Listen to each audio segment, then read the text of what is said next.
The sound of shattering porcelain silenced the entire restaurant. It wasn't just any restaurant. It was the Gilded Lily, the only place in New York where billionaires dined alongside killers. Arya, a 22-year-old bus girl, invisible to the world, froze as the shards of a $300 plate scattered across the polished Italian shoes of the most dangerous man in the city. Every guest held their breath, expecting a gunshot. Instead, Dante Moretti, the capo who ran the East Coast, slowly stood up. He didn't look at the mess. He looked at her. He raised one finger, pointed at her trembling figure, and gave a command that changed history. "That girl in my car now." The Gilded Lily smelled of truffle oil, old money, and fear. It was the kind of establishment where a bottle of Shadow Margaux cost more than Arya Brooks made in 6 months. She moved through the dim amber lighting like a ghost, her black uniform slightly too big for her slender frame, her head down. The rule was simple. Be invisible. If the wealthy patrons didn't notice you, you kept your job. If the other kind of patrons, the men in the brawny suits with bulges under their jackets, didn't notice you, you kept your life. Arya's hands were raw from scrubbing, but she gripped the heavy tray of dirty dishes with a desperate strength. She needed this shift. Her father's gambling debts hadn't died with him 3 months ago. They had transferred to her like a genetic curse. The loan sharks, specifically a low-level thug named Mick the Rat O'Connor, were demanding $5,000 by Friday. Arya had $42 in her pocket. "More wine, sweetheart." A voice slurred. Arya stiffened. It was table 4. Mr. Sterling. He was a hedge fund manager with sweaty hands and a belief that the service staff was included on the menu. "I will get your server, sir," Arya whispered, keeping her eyes on the tablecloth. She reached for the empty appetizer plate. Sterling's hand shot out, grabbing her wrist. His grip was wet and tight. "I don't want the server. I want you. You have pretty eyes. Why are you hiding them? Please let go." Arya said, a panic spiking in her chest. She tried to pull back, but he yanked her harder. The tray in her other hand tipped. Gravity took over.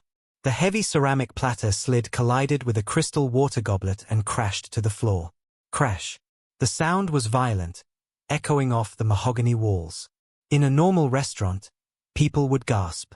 In the Gilded Lily, the room went instantly, terrifyingly silent. The piano player stopped mid-chord. The shards hadn't just fallen on the floor. They had scattered across the aisle, landing on the pristine hand-stitched leather shoes of the man sitting at the center table. Table 1, the table nobody approached without an invitation. Dante Moretti sat there. He was 32, though his eyes looked 1,000 years old. He wore a charcoal 3-piece suit that fit his broad shoulders like armor. He was sipping an espresso. His dark hair swept back his face, a mask of bored indifference. Next to him sat his consigliere, a man named Luca, and 2 bodyguards who looked like they chewed concrete for breakfast. Mr. Sterling, the hedge fund manager, immediately released Arya's wrist and turned pale. "Oh God, Mr. Moretti, this clumsy idiot. Look what she did." Sterling stood up, wiping wine off his lap, desperate to distance himself from the disaster. "She tripped. I tried to catch her. Stupid girl. Do you know whose shoes those are?" Sterling shouted at Arya, his voice cracking. Arya was on her knees, her hands trembling as she reached for the sharp porcelain. "I'm sorry," she whispered, tears stinging her eyes. "I'm so sorry." She knew she was fired. Worse, she knew who Dante Moretti was. Everyone did. He was the king of New York. He didn't sue people. He erased them. Dante slowly placed his espresso cup on the saucer. The clink was the only sound in the room. He looked down at his shoes. Then he looked at Sterling, who was sweating profusely. Finally, his gaze shifted to Arya. She looked up terrified to meet his eyes. They were the color of cold steel. For a second, she saw something flash in them. Not anger, but recognition. Shock. It was gone as quickly as it appeared. Dante stood up. He was tall, looming over everyone. He adjusted his cufflinks. "Mr. Sterling," Dante said. His voice was a low baritone, smooth as velvet, but heavy with threat. "Mr. Moretti, I assure you, I will pay for the cleaning. I will have this girl fired immediately. Sterling babbled. Dante ignored him. He took one step forward, crushing a piece of porcelain under his heel. He stopped inches from Arya. She flinched, expecting a kick, a blow, something. Instead, Dante extended a hand. The room gasped. Arya stared at the hand. It was large, scarred across the knuckles, but manicured. Trembling, she placed her small, calloused hand in his. He pulled her to her feet with effortless strength. He didn't let go of her hand. He turned to Luca, his second in command. Clear the tab, Dante said. And him? Luca asked, nodding towards Sterling. Dante looked at the hedge fund manager with a look of absolute disgust. He touched what is mine. Break his fingers. Make sure he never trades a stock again. Sterling screamed as the bodyguards descended on him. Arya tried to pull her hand away, terrified. What do you mean yours? I don't. Dante tightened his grip, pulling her close. The scent of expensive cologne and gun oil overwhelmed her senses. He looked down at her, his expression unreadable, intense, and terrifyingly possessive. The shift is over, Arya, he said, using her name, though she had never told him what it was. He turned to his security detail, dragging her with him toward the exit. The manager of the restaurant rushed forward, stammering. Mr. Moretti, is there a problem? The girl. Dante stopped at the door. He scanned the room, ensuring every eye was on him. That girl, Dante announced, his voice carrying to the back of the kitchen. She comes with me. Now, if anyone asks where she went, tell them she belongs to the Moretti family.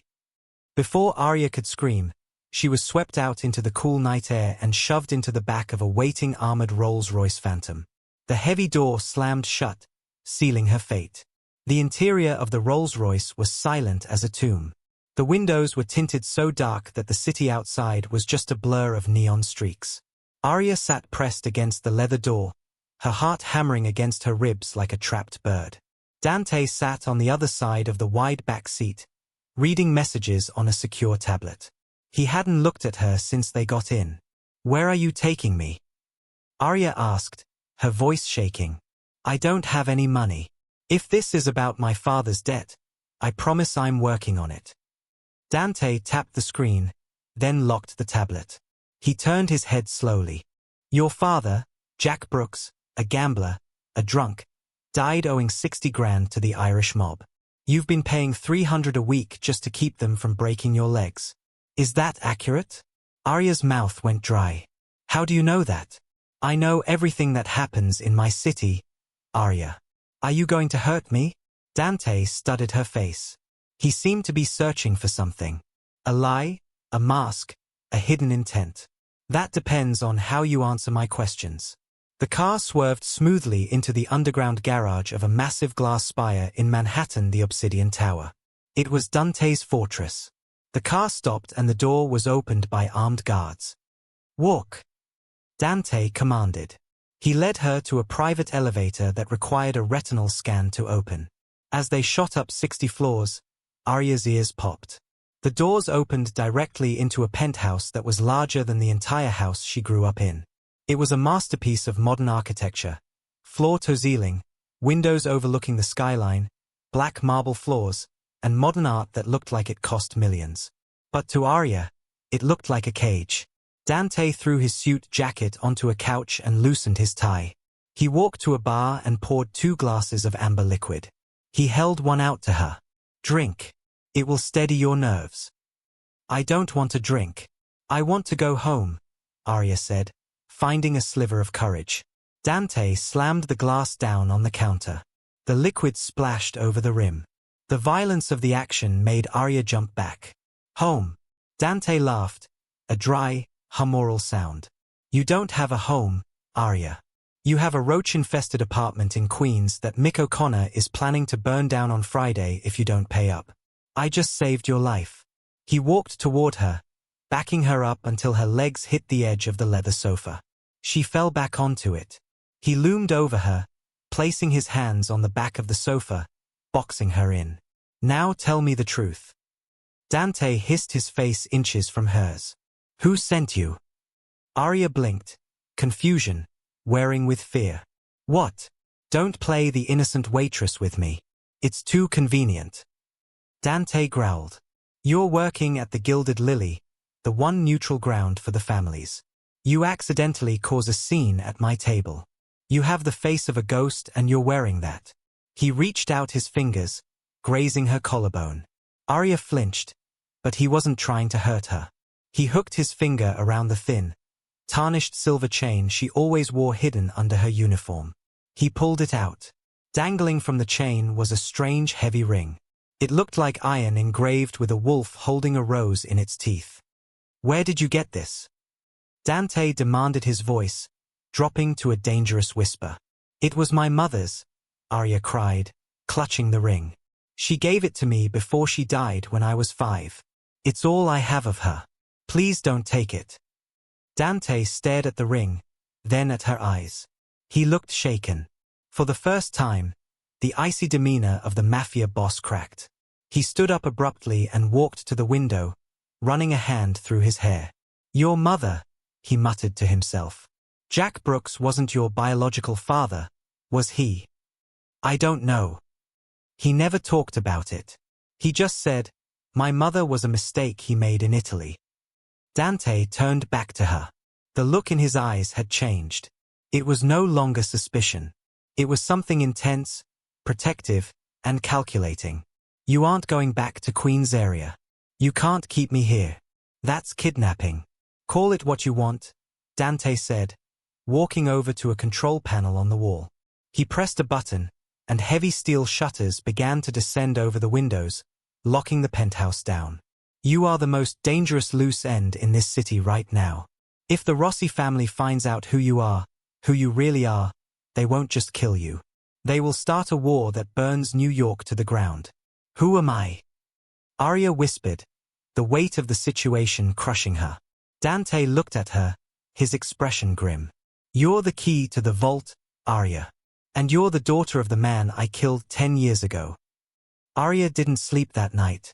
She sat in the corner of the guest room, which was more luxurious than any hotel suite, clutching a pillow.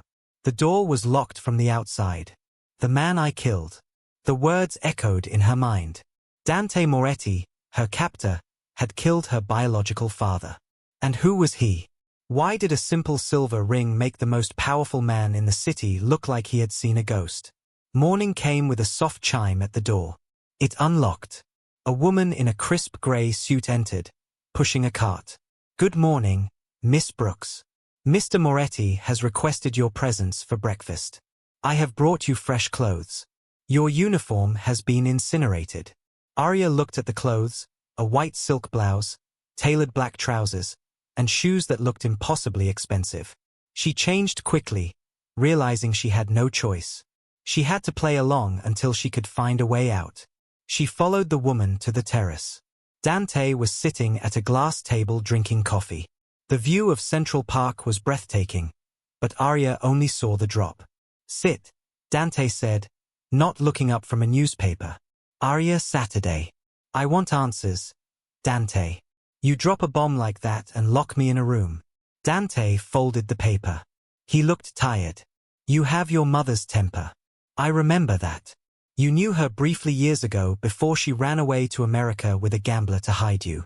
Dante took a sip of coffee. The ring you wear is the crest of the Valentinetti family, the old kings of Sicily. Arya laughed nervously. I'm Italian, sure, but royalty. You're insane. Not royalty, Dante corrected. Mafia royalty.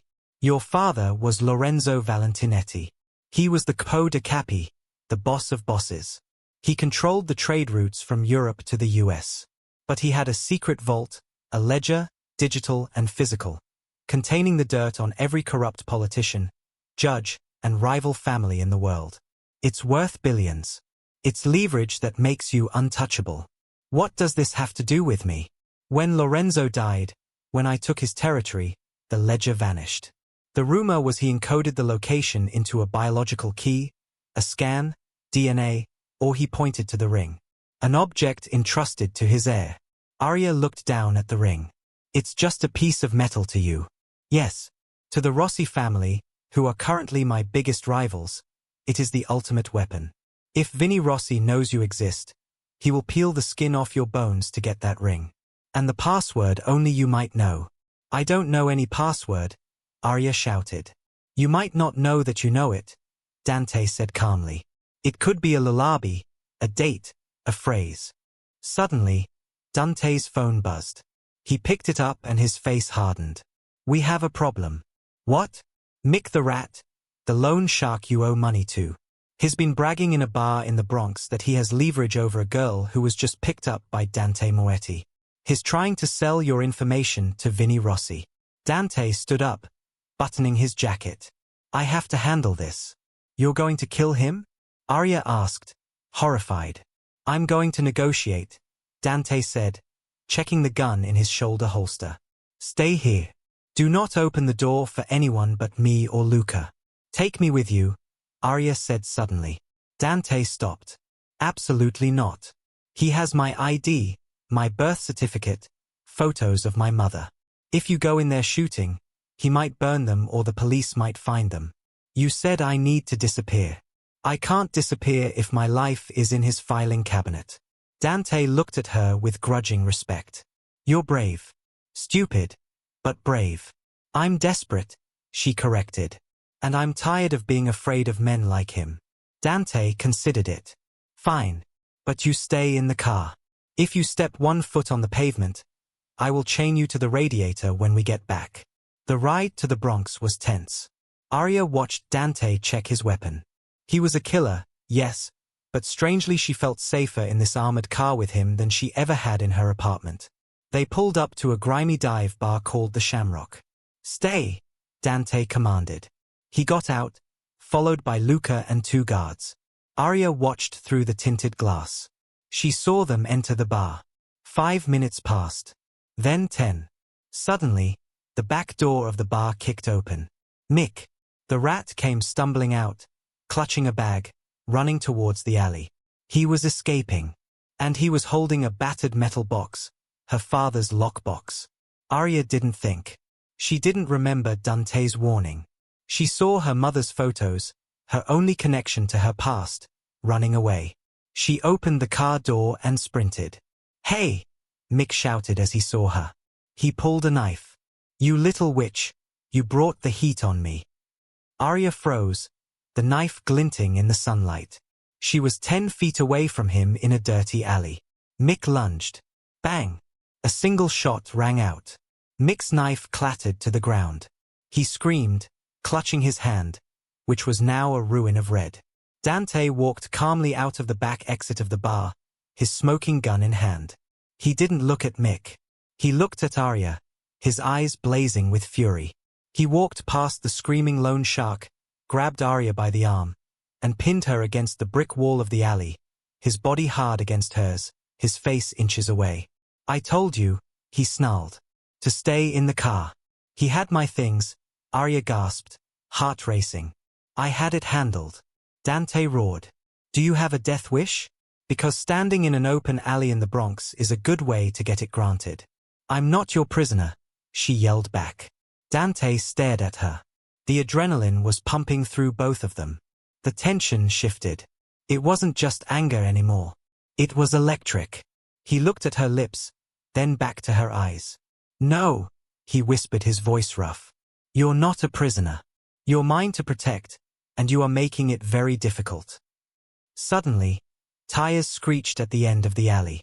A black van pulled up. The side door slid open and the barrel of a submachine gun emerged. Get down! Dante shouted.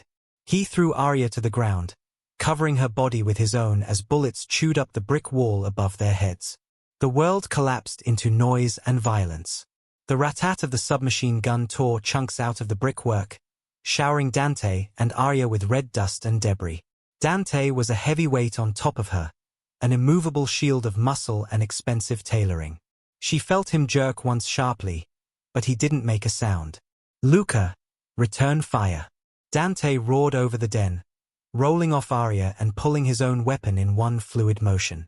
Luca and the other bodyguard, who had taken cover behind the armored Rolls-Royce, opened up with their own sidearms.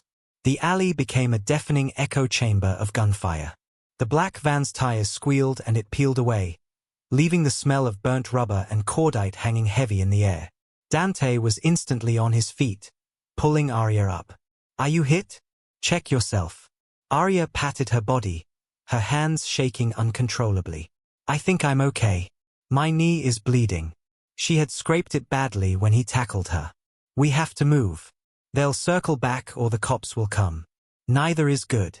Dante's voice was ice cold, his business mode fully engaged. He shoved her into the back of the Rolls-Royce.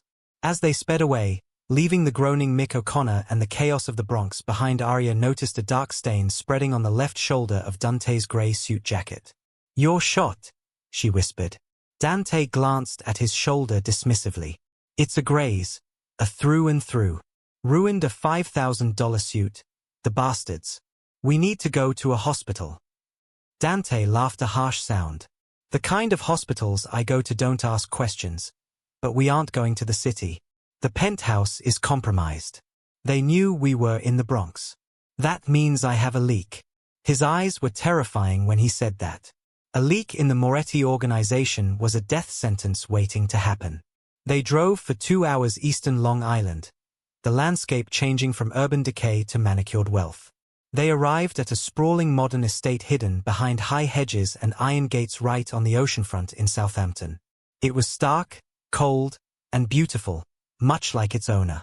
The house was staffed by a silent elderly couple who didn't blink at the sight of a blooded Mafia dawn and a disheveled waitress. Upstairs in a master bedroom overlooking the churning Atlantic, Dante finally took off his jacket and shirt. Arya gasped. The graze was an ugly furrow carved into his deltoid muscle, still oozing sluggishly. "There's a medical kit in the bathroom," Dante said, sitting on the edge of the bed, looking pale but complete. "Luca is securing the perimeter. You have to help me." Arya hesitated. An hour ago, she wanted to run from him. Now, she was holding gauze and antiseptic. "I don't know how to do this. Clean it. Pack it. Wrap it. It's not brain surgery, Arya. Just don't faint on me." Her hands trembled as she cleaned the wound. He hissed through his teeth when the alcohol touched raw flesh, his muscles bunching under her fingers. Being this close to him, touching his bare skin was overwhelming. He was a tapestry of scars, knife wounds, bullet holes, stories of a violent life written on his body. "Why did you save me in the alley?" she asked quietly, taping the bandage in place. "You could have stayed behind the car." Dante looked up at her. His eyes, usually so guarded, were hazy with pain and adrenaline. "I don't let what's mine get broken. You're under my protection, Arya. Until I say otherwise, you are the most valuable thing in my life." The intensity of his statement made her breath hitch. It wasn't a declaration of love. It was a declaration of ownership. But coming from a man like Dante Moretti, it felt terrifyingly similar. Now Dante stood up, wincing slightly. "Where is the box?" Arya retrieved Mick's metal lockbox from where she had dropped it in the entryway. They sat on the floor of the living room, nursing glasses of very old whiskey. Dante shot the lock off with a silenced pistol he produced from a drawer. The box contained the sad debris of her life, her birth certificate, her mother's Italian passport, photos of a smiling woman Arya barely remembered holding a baby, and at the bottom, an old leathered journal. Arya opened it. It was written in Italian. "I can't read this," she said. Dante took it gently. He scanned the first few pages, his brow furrowing deeper with every line. The silence stretched taut. "What does it say?" Arya demanded. Dante looked up and the expression on his face chilled her to the bone. It was a look of profound betrayal. "It's your mother's diary," Dante said slowly. "She writes about Lorenzo, how much she loved him. And she writes about why she ran. It wasn't just to hide you from his enemies, Arya. She was hiding you from his allies." He turned the book so she could see a passage. He pointed to a name written over and over again. "Salvatore Moretti. My father," Dante whispered. "Before I killed Lorenzo, my father was his underboss. According to this, My father was the one who tipped off the feds to Lorenzo's operations years ago. He set Lorenzo up to fall so he could take over. Your mother discovered it. She knew my father would kill her and you to keep the secret buried. The implications hit Arya like a physical blow. The feud between their families wasn't just business. It was foundational. Your father betrayed mine, Arya said, her voice hollow. And then I killed yours to clean up my father's mess. Dante finished grimly. The history between us, it's painted in blood. Arya, the air in the seaside mansion became suffocating. They were inextricably linked by a past they hadn't chosen, bound together by sins of their fathers. So what happens now? Arya asked, feeling tears prick her eyes. Dante reached out his hand, hovering near her face before he dropped it. Now I have to find the rat who sold us out in the Bronx, and I have to finish the war my father started. But first, he finished his whiskey in one gulp. First we sleep. Tomorrow we hunt. He led her to a guest room, checked the windows, locked the door, and then surprisingly didn't leave.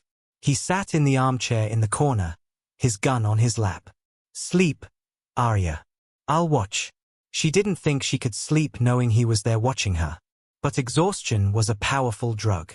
The last thing she saw before she drifted off was the silhouette of the King of New York guarding her like a dragon guarding its hoard. The next 2 days at the Hampton safe house were a strange interlude of peace. It was the eye of the storm. Dante spent most of his time on encrypted phone calls on the terrace, barking orders in Italian that sounded like distant thunder. Luca and 4 other heavily armed guards patrolled the perimeter. Arya, confined to the house, and the immediate grounds felt like a prized bird in a gilded cage. Yet her feelings toward her captor were becoming dangerously complicated. Dante was ruthless, yes, he had Luca break the fingers of a gardener he suspected of being too chatty in town, but with Arya, his rough edges softened. He insisted on changing his own bandage, but he let her help him put on his shirt, his eyes tracking her movements with an intensity that made her skin burn. Over dinner on the second night, steaks cooked rare by Dante himself. The atmosphere shifted. I have to go back to the city tonight, Dante said, cutting his meat with surgical precision. Arya dropped her fork. You're leaving me here. It's safer. I've located the leak. It's a capo in Queens. I have to make an example of him personally. If I don't, I look weak. And in this life, weak means dead.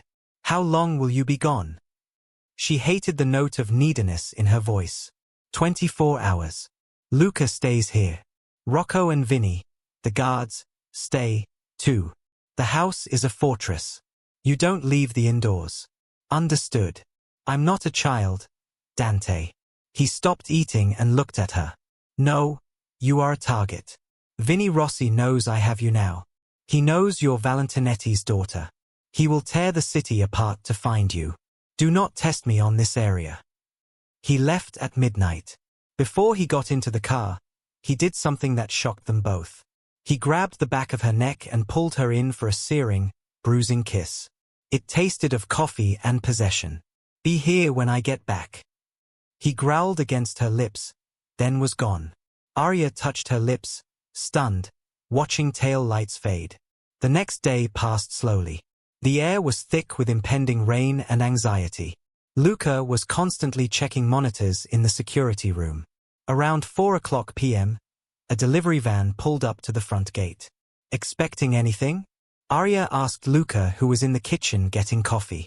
No. Luca frowned, speaking into his radio. Rocco, check the gate. Who is that? Rocco. The burly guard patrolling the front walked toward the intercom. Arya watched from the window. She saw Rocco talk for a moment.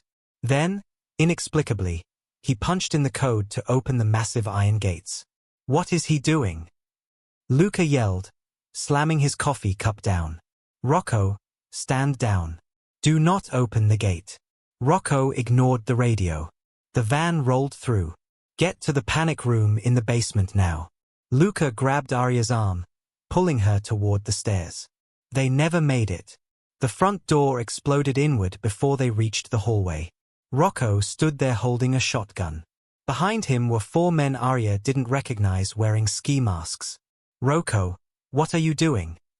Luca barked, putting himself between the men and Arya. He drew his weapon. Sorry, Luca, Rocco said, his face impassive. Rossi pays better. And he doesn't shoot his own people for small mistakes. You traitorous piece of... Rocco fired. The shotgun blast caught Luca square in the chest. He flew backward, crashing into the wall, sliding down, leaving a smear of bright red. Arya screamed, a raw sound of terror. Before she could run, two of the masked men grabbed her. She fought, kicking and biting, tasting leather gloves and sweat. Easy, princess, one of them grunted. Mr. Rossi wants you in one piece. Don't make us damage the merchandise. Rocco walked over to Luca's still body and spat on it. Then he looked at Arya. Tell Dante he should pay more attention to his own house instead of chasing ghosts. They dragged Arya out into the rain, threw her into the back of the van, and zip-tied her wrists. As the van sped away, Arya stared at the closed gate of the safe house, her mind replaying Luca's death, realizing with sickening clarity that the safety Dante promised was an illusion. She was alone, and she was headed into the heart of darkness. Vinnie Ross's base of operations was a nightmare manifested in concrete and steel. It was a defunct meat packing plant located deep in the desolate industrial sector of the meat packing district, a place the gentrification of the city had not yet touched. The air inside was freezing, heavy with the metallic tang of old blood, bleach, and the rotting sweetness of decay. Arya was shoved roughly onto a rusted metal chair in the center of the cavernous kill floor. Her wrists were zip-tied behind her back so tightly that her hands were already going numb. Above her, heavy iron hooks hung from motorized chains on the ceiling, swaying slightly in the draft like gallows. She shivered, but not just from the cold. She was surrounded by shadows. Men with guns stood at the perimeter, their faces obscured by ski masks, watching her with predatory indifference. From the darkness of the office catwalk, footsteps echoed, slow, deliberate, heavy. Vinnie Rossi emerged into the harsh halogen light. He was the antithesis of Dante. Where Dante was polished granite and ice, Vinnie was grease and heat. He was shorter, with a paunch straining against a cheap silk shirt, and he smelled overpoweringly of stale cigar smoke and expensive, tacky cologne. His eyes were like polished black stones, devoid of warmth or mercy. So, Vinnie sneered, descending the metal stairs, the sound clanging through the empty space. The lost princess returns to the mud. Arya Valentinetti, you look just like your mother. You know that. Arya lifted her chin. Her heart was hammering against her ribs like a trapped bird, but she refused to cower. She had spent the last 3 days watching Dante Moretti command rooms with silence. She tried to channel just a fraction of that steel. My name, she said, her voice trembling only slightly, is Arya Brooks. Vinnie laughed, a wet wheezing sound that turned into a cough. He walked a circle around her chair, his fingers trailing across her shoulders. Arya flinched at his touch. Brooks, Vinnie mocked. A nobody's name. A name for people who scrub floors. You are somebody, sweetheart. You are the key to the kingdom. You are the walking, breathing vault of Lorenzo Valentinetti. He stopped in front of her, leaning down until his face was inches from hers, his breath foul. Where is the ledger, Arya? I don't know what you're talking about, she insisted, tears stinging her eyes. Dante told me about it, but I've never seen it. I was 5 years old when my father died. Don't lie to me, Vinnie roared, his mood swinging instantly from mocking to violent. He backhanded her across the face. The blow was sudden, exploding in a burst of white light behind her eyes. Arya's head snapped to the side. She tasted the copper tang of blood where her tooth cut her lip. Lorenzo wouldn't leave his legacy unguarded, Vinnie hissed, grabbing her chin and forcing her to look at him. He left it with you. What did he give you? A key? A sequence of numbers? A nursery rhyme? Nothing. Arya cried out. Please, I don't know. Vinnie's eyes dropped to her hand. He grabbed her left hand, twisting her wrist painfully to examine the silver ring. The wolf crest seemed to mock him, sealed shut. This, Vinny muttered, obsession glazing his eyes. It's always about the ring with you people. The old king's seal is the code inside it. Is it etched on the band? He yanked at the ring. It wouldn't budge. It was as if the metal had fused to her skin. It stuck. Arya gasped. Stuck. Vinny smiled, and it was a terrifying expression. He reached into his pocket and pulled out a switchblade. With a flick of his wrist, the blade snapped open, glinting under the industrial lights. There are ways to solve stuck, princess. If the ring won't come off the finger, we take the finger off the hand. Arya stared at the blade, horror seizing her chest. Dante will kill you for this. He will burn this whole city to find me. Vinny laughed, but there was a nervous edge to it. Dante is busy cleaning up a mess in Queens that I created. I sent him on a wild goose chase. By the time the great Dante Moretti realizes his little bird has flown the coop, I'll have the ledger and you'll be fish food floating at the bottom of the Hudson. Across the river in a warehouse in Queens, the air was silent. Dante Moretti stood over the broken body of the capo who had betrayed the location of the safe house. The man was dead. Justice had been served, but Dante felt no satisfaction, only a knowing cold dread in the pit of his stomach. His phone buzzed in his pocket. He pulled it out with a blooded hand. It was a message from an unknown number. No text, just 2 images. The first was a grainy photo of Luca lying dead in the hallway of the Hamptons estate. Dante's jaw tightened. Luca had been his brother in everything but blood. The second photo stopped his heart. It was Arya. She was tied to a chair in a place that looked like a slaughterhouse. Her head was lolled to the side, and a thin trickle of blood was running from her lip. The sound that ripped from Dante's throat was not human. It was a guttural roar of pure, unadulterated fury that made his own soldiers step back in genuine fear. Dante wasn't a man who lost control. He was the Ice King, but the ice had just shattered, revealing an inferno beneath. Boss, his new second-in-command, a harsh man named Sol, asked tentatively, "What is it?" Dante looked up. His eyes were void of business, void of strategy. They contained only murder. "They have her." Dante whispered the words sounding like grinding stones. "Rossi has her. It's a trap." Dante Chapel urged, checking his watch. "Rossi wants you to come charging in. He'll have 50 guys waiting in the rafters. We need to plan." "Plan?"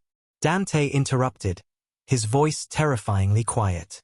He walked to the trunk of his car and popped it open, revealing an arsenal of military-grade weaponry. He picked up 2 assault rifles and tossed one to us. "Call everyone," Dante commanded, checking the magazine of a handgun. "Soldiers, associates, street runners, anyone who owes the Moretti name a favor. We are going to the May attacking district." "And what are the orders?" S asked, racking the slide of the rifle. Dante turned to him, his silhouette framed by the city lights. "Scorched earth," Dante said. "We burn it to the ground. No one gets out of that building alive except the girl." Back in the May attacking plant, time was running out. Vinny held the knife blade against the skin of Arya's finger just above the knuckle. He was sweating profusely now, his patience eroding. "Last chance, Arya. How do I open the ledger?" Arya closed her eyes, trembling uncontrollably. She tried to retreat into her mind to find a happy memory to hold on to before the pain started. She thought of her father, Lorenzo. A vague memory of a big man with a booming laugh smelling of espresso spinning her around in a garden in Italy. What did he used to say about the ring? "The wolf? The wolf waits. I'm going to count to 3. Vinny threatened, pressing the blade down. A drop of blood welled up. 1. Arya sobbed. "I don't know." 2. Boom. The world exploded. The heavy reinforced steel doors at the front of the plant didn't just open. They were blown off their hinges. A concussive wave of pressure and debris swept through the cavernous room, knocking the knife from Vinny's hand and sending him stumbling backward. Thick gray smoke billowed into the entryway, swirling in the draft. Through the smoke, a figure emerged. Dante Moretti stepped into the light. He looked like the angel of death. He wasn't wearing his suit jacket. His white dress shirt was rolled up to the elbows, revealing forearms tense with lethal intent. In each hand, he held an automatic rifle. Behind him, a wall of shadows materialized. The Moretti army, heavily armed and moving with military precision. "Rossi," Dante bellowed. His voice echoed off the steel girders, louder than the machinery, louder than the ringing in Arya's ears. "Get away from her before I carve your heart out with a spoon." Vinny scrambled up from the floor, panic seizing him. He realized too late that he hadn't just angered a rival. He had awakened a monster. "Kill them. Kill them all." Vinny screamed to his men concealed on the catwalks above. The warehouse erupted into a war zone. Muzzle flashes lit up the dark corners of the ceiling. Bullets pinged off metal, shattered concrete, and tore through flesh. The noise was deafening, a cacophony of automatic fire and screaming metal. Dante didn't take cover. He moved forward. He fired in short, controlled bursts, dropping Ross's men from the railings above. He was a force of nature, cutting a path straight through the chaos toward the center of the room. His eyes never left Arya. Vinny, realizing his men were falling too fast, made a desperate move. He lunged for Arya. He grabbed her by the hair, hauling her up from the chair. He wrapped his arm around her throat, pulling her body against his as a human shield. He snatched his knife from the floor and pressed it against her jugular vein. "You want her, Moretti?" Vinny shrieked, his voice cracking with terror as Dante closed the distance to 20 yards. "Come and get her. But take one more step, and I paint the floor with her blood." Dante stopped. He dropped the empty rifles. His hands hovered over the pistols at his waist. The room went momentarily silent, save for the echoes of gunfire and heavy breathing. Arya looked across the distance. She saw Dante's chest heaving, saw the blood on his shirt, saw the absolute terror masked behind his rage. He had come for her, he had burned the city for her, and in that moment, looking at him, Arya realized she couldn't just be the damsel anymore. The warehouse was a cavern of deafening noise and blinding flashes. The air tasted of copper cordite and the sour stench of Vinny Ross's fear. Arya was being dragged backward, her heels skidding uselessly against the slick grime-coated concrete floor. Vinny's arm was a vice around her throat, cutting off her air, while his other hand pressed the cold, serrated edge of the switchblade against the soft skin under her jaw. "Back off. I swear to God, Moretti, I'll open her up right here." Vinny screamed, his voice cracking with hysteria. He sounded like a cornered rat, dangerous and unpredictable. 20 yards away, Dante Moretti was a silhouette of pure vengeance amidst the chaos. He moved through the storm of bullets with a terrifying fluid grace. He had discarded the assault rifles and was now dual-wielding heavy-caliber pistols, firing with a rhythmic mechanical precision that chilled Arya to the bone. Bang! Bang! Two of Ross's men on the upper catwalks crumpled, falling to the ground with sickening thuds. Dante didn't look at the bodies. He didn't look at the sparks flying from the machinery as bullets ricocheted around him. His eyes were locked entirely on Arya. They were voids of icy blue fire, promising death to anyone who stood between him and her.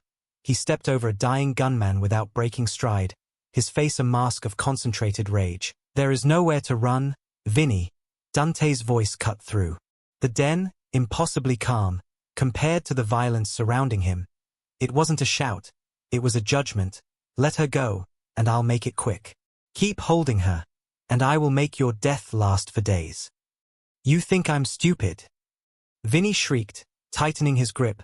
Arya gasped as the blade broke her skin. A warm trickle of blood sliding down her neck. "She's my ticket out." "You want her? Drop the guns. Drop them or she dies." Time seemed to slow down for Arya. The roar of the gunfight faded into a dull thrumming in her ears. She could feel Vinny's frantic heartbeat against her back, hammering like a bird trapped in a cage. But then she felt her own heart. It was pounding against her ribs hard and heavy. But it wasn't beating with fear anymore. Throughout her life, Arya had been invisible. The bus girl, the debtor's daughter, the victim. She had spent the last 3 days being moved from one cage to another, protected by men, threatened by men, owned by men. As she looked at Dante, this powerful, terrifying man walking through fire for her, something inside her snapped. It was a brittle, ancient lock breaking deep in her soul.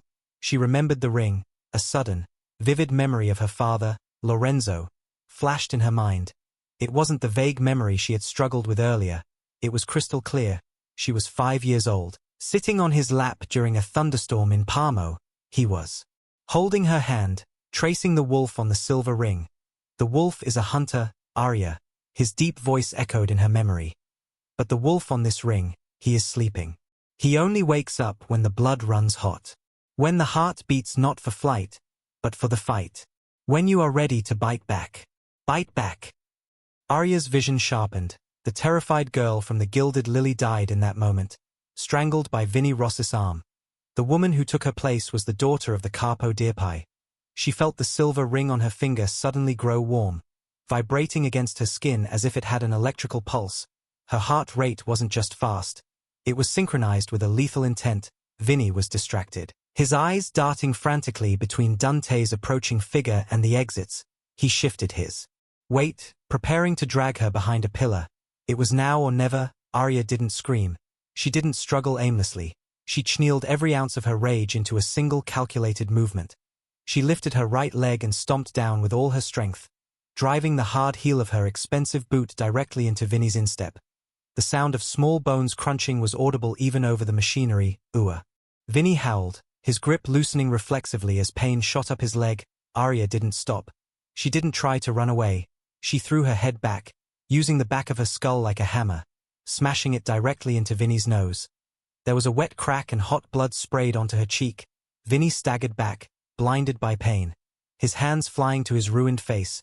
The knife clattering to the floor, Arya dropped to her knees and rolled, scrambling behind a heavy industrial mixer. "Dante, now!" she screamed, her voice raw and commanding. Dante didn't hesitate. He didn't need to aim. The shot was an extension of his will. He raised his right hand. Crack! Crack! 2 shots rang out in perfect unison. Vinnie Rossi jerked violently backward as if yanked by an invisible rope. 2 dark holes appeared in the center of his forehead. He collapsed onto the oil-stained concrete, his eyes wide and staring at nothing. The silence that followed was heavy, broken only by the settling dust and the distant sirens of approaching police. Dante holstered his weapons in one smooth motion. The mask of the killer vanished. Replaced by sheer, frantic desperation, he sprinted across the gap between them, skidding to his knees beside Arya. Arya, he pulled her into his arms, crushing her against his chest. His hands were everywhere, touching her face, her shoulders, her hair, checking for bullet holes for broken bones. Look at me. Look at me. Are you hit? Arya clung to him, burying her face in the crook of his neck. She smelled the gunpowder, the sweat, and the expensive cologne that was distinctly him. She was shaking, the adrenaline crash hitting her like a wave. "I'm okay," she gasped, her voice trembling. "I'm okay. You came. You really came." Dante pulled back, his hands framing her face. His thumbs gently wiped away the blood on her cheek, Vinnie's blood, and he tilted her head to inspect the cut on her neck. His jaw tightened when he saw the line of red, his eyes darkening. "I told you," he whispered, his voice rough with emotion. "I burn the world for what is mine. I would have killed 1,000 men to get to you." He kissed her, then a kiss that tasted of iron and survival. It wasn't gentle. It was a desperate affirmation of life in the midst of death. Suddenly a soft humming sound interrupted them. A cool blue light began to emanate from between their joined hands. Arya pulled back, eyes wide. "My hand, it's burning again." They looked down. The silver ring on her finger was glowing intensely. The tiny intricate carving of the wolf had changed. The jaw which had been clamped shut for 20 years was now mechanically open. The biometric lock, Dante realized, staring at the artifact in awe. "I thought it was a myth. Lorenzo didn't use a password. He used a physiological trigger." "What do you mean?" Arya asked, breathless. "It reads your biometrics." Dante explained gently, taking her hand. "It monitors pulse, blood pressure, cortisol, and adrenaline. It was designed to stay locked during normal life or even during fear-flight response. It only unlocks when the wearer enters a state of fight, controlled aggression, the specific heart rate of a Valentinetti going to war." He carefully slid the ring off her finger. It came off effortlessly. Now the internal clamps retracted, with delicate precision. Dante hinged the wolf's head back fully. Embedded inside the hollow chamber of the ring was a microchip no larger than a grain of rice. "The ledger," Dante whispered, "the blackmail files, the corrupt judges, the politicians, the bank accounts, it's all here." This chip is worth more than the entire island of Manhattan. Arya looked at the tiny chip, then at the carnage around them. She looked at Vinnie Ross's body, then at the loyal soldiers of the Moretti family securing the perimeter. Finally she looked at Dante. She realized that the debt was gone. The fear was gone. She held the power to destroy the entire underworld or to rule it. What do we do with it? She asked. Her voice was steady now. The tremor was gone. Dante looked at her, searching her eyes. He saw the change in her. She wasn't the waitress anymore. She was a queen who had just won her crown in blood. Whatever you want, Arya, Dante said, placing the ring in her palm and closing her fingers over it.